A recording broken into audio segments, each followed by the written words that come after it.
Retornamos aqui com o nosso segundo bloco do Comunidade na TV de hoje, falando sobre a campanha da fraternidade. Agradecendo aí o pessoal da cidade de Salta, que é na Argentina, né? Acho que eu saltei os países aí, falei Chile, mas é na Argentina, tudo bem. Irmã Márcia, hoje sendo entrevistada por nós aqui, também Padre Edson Vander. Irmã Márcia, todo ano a campanha da fraternidade tem o seu objetivo geral, além dos objetivos específicos. O objetivo geral deste ano seria qual? Então, em resumo, o objetivo geral é assegurar o direito ao saneamento básico para todas as pessoas. E nós vamos fazer isso à luz da fé, nós acreditamos, né, no mundo melhor. Então, assim, nós vamos lutar por políticas públicas buscando a dignidade para todas as pessoas, nessa igualdade. Então, assegurar esse direito ao saneamento básico para todas as pessoas, independente de que lugar elas estejam. Perfeitamente. Padre Edson, a gente leu que o CONIC é o responsável pela organização da campanha da fraternidade. O que vem a ser o CONIC? Quais são os seus objetivos? Qual a sua importância? O CONIC ele é o Conselho Nacional das Igrejas Cristãs. Faz parte do CONIC a Igreja Católica, a Igreja Episcopal Anglicana, a Igreja Episcopal Anglicana do Brasil, Igreja Evangélica de Confissão Luterana do Brasil, Igreja Síria Ortodoxa de Antioquia e Igreja Presbiteriana Unida.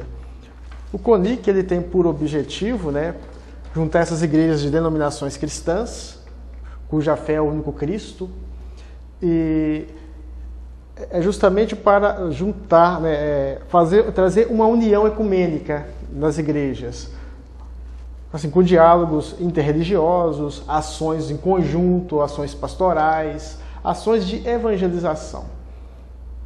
Agora, o senhor falou de ecumenismo. Existe o ecumenismo pleno mesmo? Bem, essa pergunta é uma pergunta bem complexa, porque nós percebemos que quando falamos de ecumenismo e falamos de outras denominações religiosas, muitas vezes nós caímos justamente no que diferencia o nosso ponto não de conversão, no nosso ponto de divergência. Aí começamos a falar das doutrinas do outro. Não acredito nisso, não acredito naquilo. Mas só que o que nos une é Jesus Cristo. A ação conjunta, ela se dá no dia a dia, na amizade, conversando, respeitando. Para vocês terem uma ideia, na minha ordenação presbiteral, eu convidei uma jovem da Igreja Metodista de Belo Horizonte, ela chama Até Rafaela, e ela leu na minha ordenação presbiteral. Por quê? Nós criamos assim, um vínculo, eles não têm, como eu posso dizer, eles não têm assim, preconceitos de participar, de ir na igreja. Foram lá, participaram de outros momentos da minha vida também, meus primeiros ministérios, que aconteceu em Belo Horizonte também. Ou seja, se nós nos respeitarmos assim, o nosso credo, a nossa profissão de fé não irá nos desunir, e sim nos unir, à medida em que vemos no outro a imagem e semelhança de Deus. Não o vemos como o diferente, separado, inimigo, mas um amigo que pertence, um amigo que está numa outra igreja, mas que também caminha junto conosco. Perfeito. Nós queremos lembrar a todas as telespectadoras, todos os telespectadores que estão conosco, você pode também fazer perguntas ao vivo aqui para o Padre Edson, para a irmã Márcia, através do 31 3822 8327, conversar ao vivo aí conosco sempre. Falaríamos um pouco mais sobre ecumenismo, mas tem a diversidade de temas aqui relacionados ao assunto. Eu vou partir já para o tema da campanha da fraternidade deste ano. Estou com medo do nosso tempo, não dá para falar de tudo. Qual que é o tema desse ano, irmã Márcia? Qual a mensagem principal, qual a convocação que esse tema traz para nós? Então, o tema desse ano é Casa Comum, Nossa Responsabilidade. Então, a nossa casa comum é o planeta. O planeta é de todos. Por isso que a responsabilidade de cuidar também é de todos. Então, quando Deus criou, Ele criou para todas as nações, independente de religião, de raça, de cor, de nível social. E também essa responsabilidade de cuidar dessa casa comum também é de todos. Então, parte para a gente esse compromisso, né, essa responsabilidade de juntos, né, não cada um no seu canto, mas se pudermos, como a gente viu há pouco falando das outras igrejas que também estão junto nesse processo, onde nós, independente do credo, somos irmãos, somos filhos do mesmo Pai e queremos também cuidar da nossa Mãe Terra juntos. É preciso unirmos, dar as mãos para podermos realmente devolver a vida a essa mãe que está morrendo. E o lema deste ano? Todo ano tem um tema e o lema. Qual que seria o lema deste ano? Então, o nosso lema, ele é lindo, né? É um versículo bíblico do profeta do livro Amós, do profeta Amós, que vai dizer, né? Quero ver o direito brotar como fonte e a justiça correr qual riacho que não seca. Então, nós sonhamos e idealizamos isso, né? O direito ser brotando como uma fonte, a água que nasce dia e noite sem parar, sem se cansar. Então, nós acreditamos nesse direito que ele vai chegar para todas as pessoas, sem fazer distinção de ninguém. E vai se alongar, vai correr por todas as regiões como um riacho, que vai levando vida, que vai devolvendo a vida às vegetações que estão mortas. Então, essa justiça vai devolver a vida a todas as pessoas. Padre Edson, quer concluir um pouquinho sobre o tema e o lema para nós? Sim. O tema e o lema deste ano, ele vem justamente ao encontro da encíclica do Papa Francisco, a Laudato Si, louvado seja. E eu tenho um trechinho aqui que eu trouxe da minha monografia, que ela fala justamente assim. Vocês encontram no livro Graça sobre Graça, Psicologia e Espiritualidade, do Tony Naylor. Fala assim: ao criar o homem, Deus colocou sua boca em Adão, infundindo-lhe seu espírito, passando-lhe o calor de seu coração, fazendo-o a sua imagem e semelhança. Encontrando graça nele, beijou-o enternecidamente, amando-o com paixão.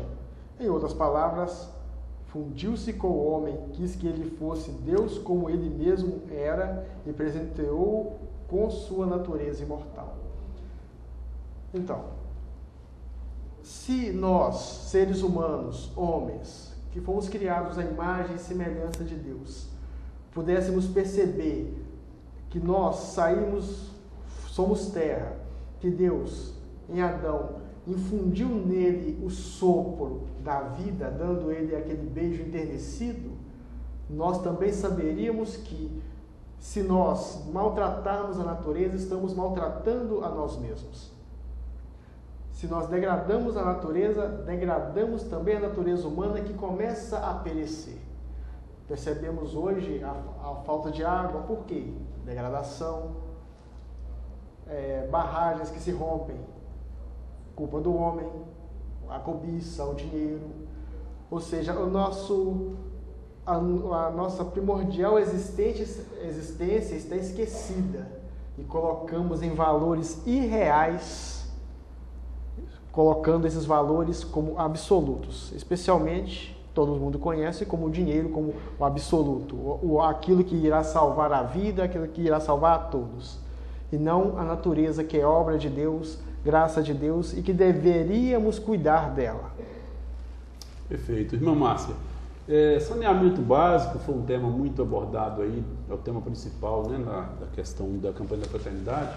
Fala um pouco para a gente sobre essa denominação aí do saneamento básico, questão geral, se a população tem tratamento de esgoto adequado, como é que é isso?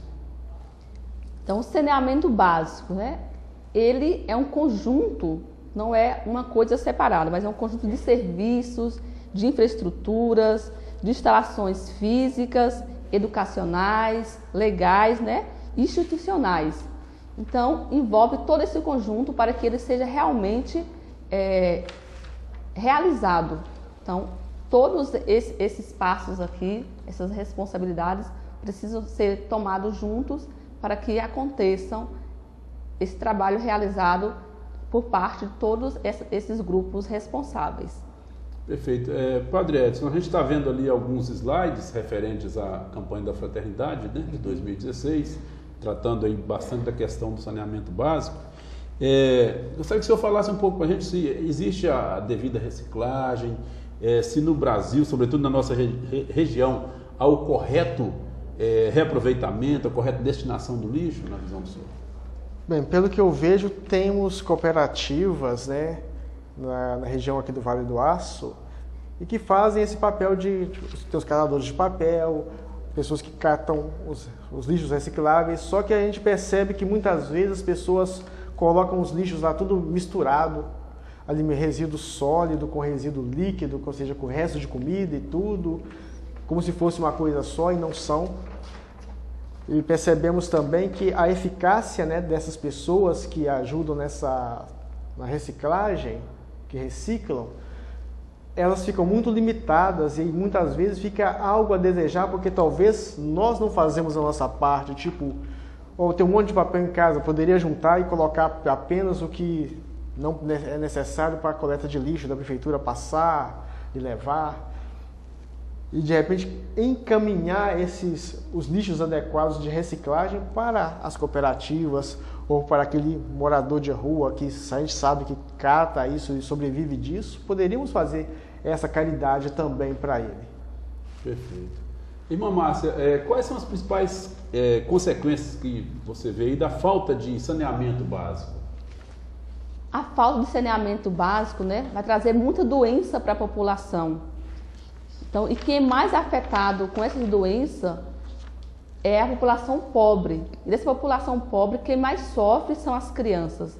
Então, crianças de 0 a 5 anos morrem anualmente. Muitas crianças, milhões de crianças.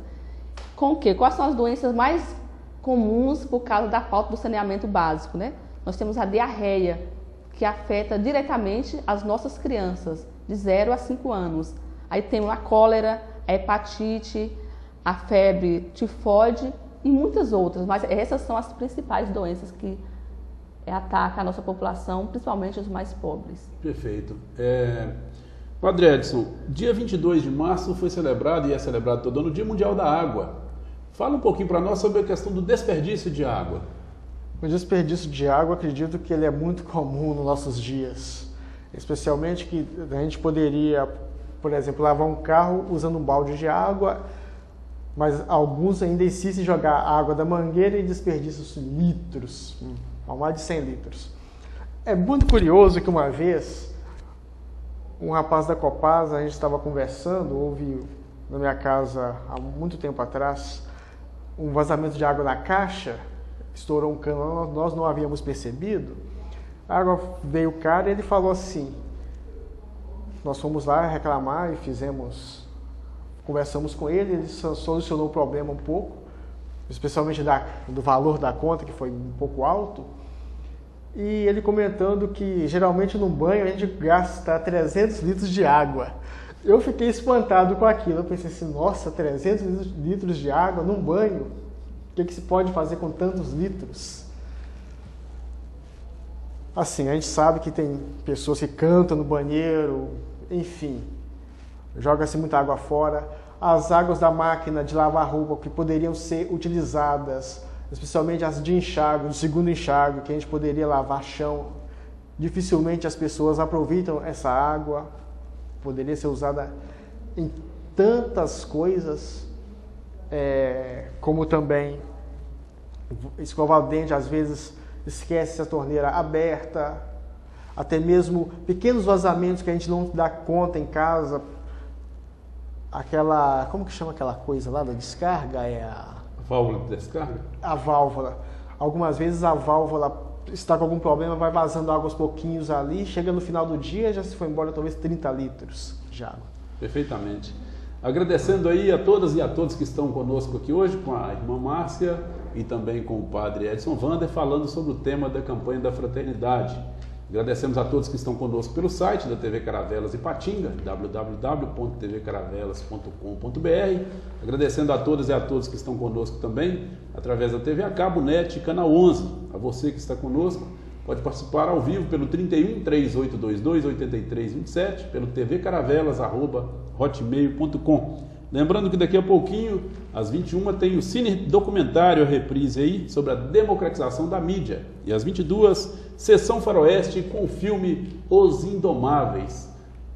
Muito obrigado a vocês, estamos encerrando o segundo bloco, voltamos já já no terceiro bloco. Comunidade na TV, volta já. Obrigado e até daqui a pouco.